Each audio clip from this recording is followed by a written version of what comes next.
All right, calling Cody Bryant. Let's see what we got.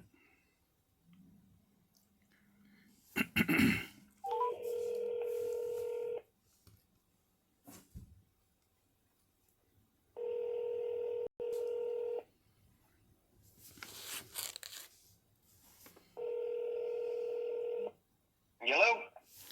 Hey, Cody, this is Bill. I texted you a little bit ago. Yeah. About the Bluebonnet drive. Uh-huh. How you doing today? I'm doing good. How about yourself? Awesome. You did good with your Super Bowl pick yesterday? I didn't bet it. I was wanting to, but I just didn't do it. I got scared and then ended up, I would have hit. So, yeah. My pick was KC. You never know, so. I know it. Yeah. But, what about yourself? Did you watch it? No, I don't do sports too much. Oh, okay. But I know a lot of people are into it, so it's always good to ask. So that Bluebonnet Drive place, it's been on the market for a while, looks like. It has, yeah. Yeah. Is there something wrong with it? It has, and the reason being is because, they got those stinking solar panels on there, and they mortgage those. They own them. It's not a lease, and people are not wanting to basically take it over and put it in name. And for the longest time, people were not willing to pay them off. And so that's kind of where we've been at a standstill. The house is fine. Of course, it's being dropped in price because the market, slowly dropping as well. But that's really the holdup is those stupid solar panels. And the thing about it is the panels are set up to where you can, with a flip of a switch, go out there and turn them off, and you can get back on to Singer Electric and just switch back to your own grid. But at the same time, your electric bill's $77 a month. It's just that they only got those solar panels about a year ago, so they still owe a bunch of money on them. Yeah. And people are just not wanting to take over. So, that's kind of where we stand on it. So I'm trying to get it down to where, either people are more willing to take the solar panels or at least entice them to offers that would help them get out from underneath it, but pay them off or something. How much will they still own those panels, About $38,000. 38. Wow. Mm-hmm. So they built the house 2 years ago. I helped them buy it. Yeah. When they were developing all that. And then, so they've only been there a couple of years. And about a year into it, they decided to get those solar panels. And so I went back and they told me they wanted to sell the house. I'm like, okay, well, I went back out there and saw the panels. I'm like, what did you do that for? If you were just going to turn around and put it back on the market, what did you do that for, Because a little history on them. Their folks live out here in Springtown, which is where I live. And I knew his grandmother real well. I went to church with her. And so he was actually offered a job out closer to this part of the neck of the woods. And so they're just wanting to sell the house and then move in with his parents for about a year or so until they can build a house out here on their property. And so that's why the sudden change. I don't think it was something anticipated, but, and when you make a commitment like that on solar panels that are that expensive, it kind of hurts you when you go to resell it. So yeah, that's the holdup. I should be able to just make payments on it. I thought you bought it, but I'm supposed to pick it up. I should be able to just make the payments on that on the solar panels, also, right? So just keep making payments on it. They don't care as long as they get their money. So that's true. That is true. I do. We're investors, and we're trying to do creative on a lot of things. So if we could maybe, I know they still owe a lot on their mortgage, so maybe if we could take over the payments on their mortgage and see if we can come up with how much how much they need to move out. I mean, it looks like they're still living in the house, maybe in the pictures, or did they already move out? They are. I'll tell you, the payoff is somewhere around $175 to $180. So I don't know what it would take for them to get out, but I can visit with them on something like that.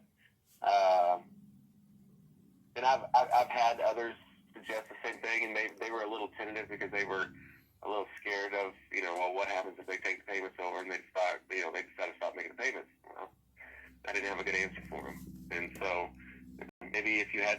or a contract, or you can enlighten me somehow on, as to what happens if that sort of thing happens, and that could maybe ease their anxieties a little bit.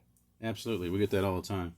What we do is we have we put it all in the contract, where I would pick up the payments and make it for them, and it goes into we have a servicing company that they just take it right out of my bank and put it right into the mortgage and taxes and insurance and all that. And they pay all that stuff, and then they send out a email or a text. I think it's an email that they send out to everybody who wants to be on the list.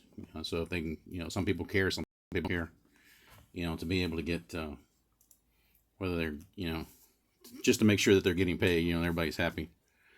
And then we put another deed in place so that that's being held by the service company. So in case I get abducted by an alien somewhere and I stop making payments, then 30 days later, all you got to do is just file the deed and it's yours again. There's no foreclosure. There's no monkey business. Oh, wow.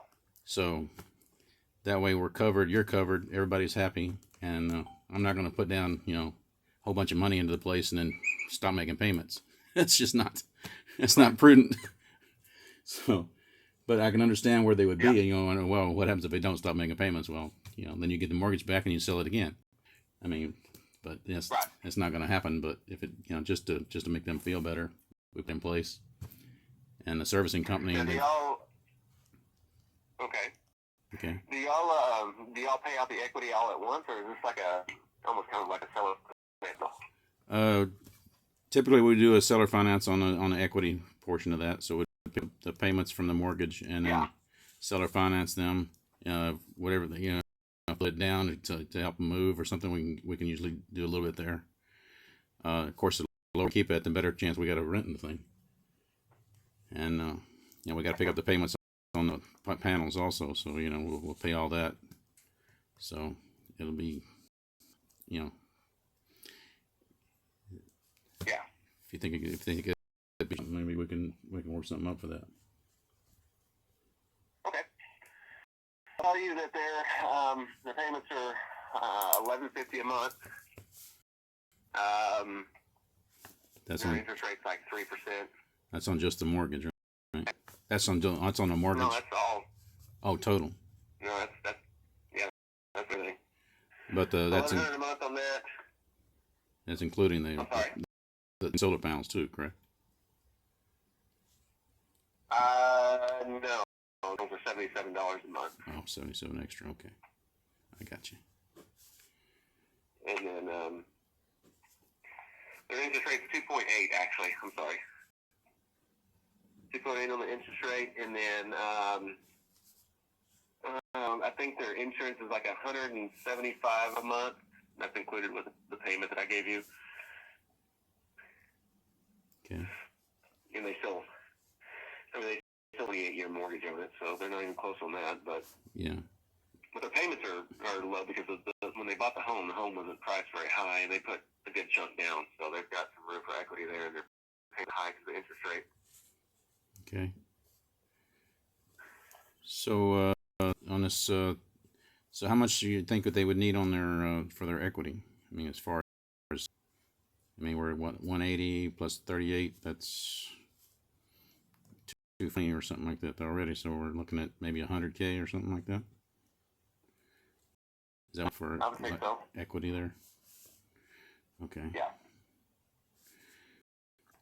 All right. So if we could do a seller finance for that, and we just need to know what they need for down payment and what kind of rate they'd be asking for.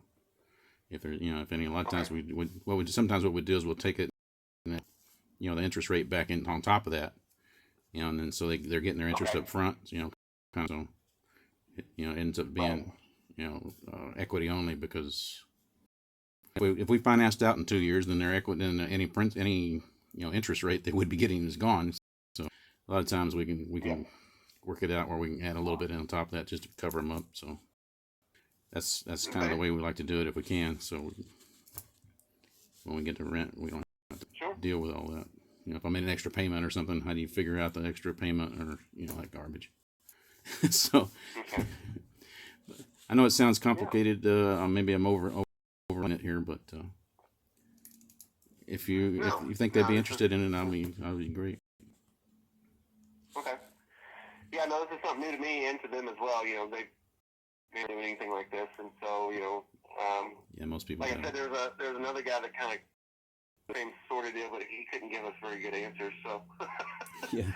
And like I said, the hold up was, well, crap. What if they stop making the mortgage payment? And is there any kind of like promulgated kind of contracted stuff that y'all use that I could just kind of, nothing and no numbers or anything like that per se, but just something to kind of contractually how this works? Sure, we can send something over and let me get. I got my partners. I got something on that. I'm pretty sure. Let me tag with them and I'll get them to you. Okay. I'll text you my email address, and then I'll have it for them as far as how they would want to do the seller financing portion of it and things of that sort. And then we'll rendezvous and see what we can come up with. Awesome. Well, hopefully we can get them sold. What about closing? How if we we agree on terms and everything? How long does it take for closing? Usually doesn't take, but probably 2 to 3 weeks at the most. I wouldn't think. It depends on how backed up the people are. Okay. So we'll have to get with those guys and get the backed up they are. But it doesn't take us very long to get the paperwork through, and then we usually go pretty quick on that. Okay. Good. I'll text you my email address.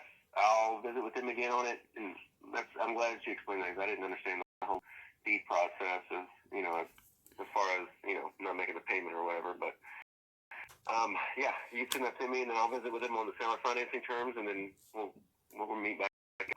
Awesome. All righty. I'll catch you later, Cody. Appreciate it. Thanks. Bye. Bye-bye.